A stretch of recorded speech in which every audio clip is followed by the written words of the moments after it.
शुक्रिया बहुत रऊफ अंजुम साहब कि आपने मुझे मौका दिया कि मौजूदा जो सूरत हाल है कोरोना के हवाले से उस पर बात करूं।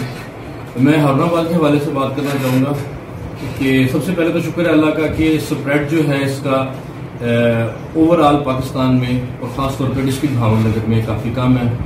केसेस कुछ आए हैं लेकिन वो अल्लाह का शुक्र है कि रिजॉल्व हो गए हैं। बाकी लोकल जो है गवर्नमेंट ने हमें चूज़ किया है कुछ लोगों को जो कि एडमिनिस्ट्रेशन के साथ जो है कोऑर्डिनेट करेंगे। डीसी साहब का नोटिफिकेशन हुआ है, उसमें तहसील मैनेजमेंट कमेटी में मैं भी हूँ।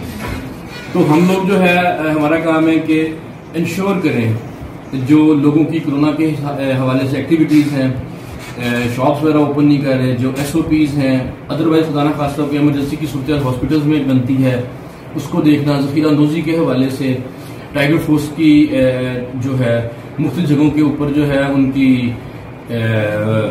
उनको सहूलियात फराहम करते हुए, उनको गाइड करते हुए उनसे काम लेना, ये सारा। तो अल्हम्दुलिल्लाह एसी साहब जो हैं एज एन एडमिनिस्ट्रेटर इसमें बड़ा अच्छा काम कर रहे हैं, बड़ी अच्छी टीम उनकी, हमारी बड़ी कोऑर्डिनेशन है। और सबसे बड़ी बात जो वॉलंटियर्स हैं लोग वो बड़ा राब्ता कर रहे हैं ज़ख़ीरा अंदोज़ी के हवाले से, आवाम को आगाही के हवाले से, मसाजिद में SOPs के हवाले से।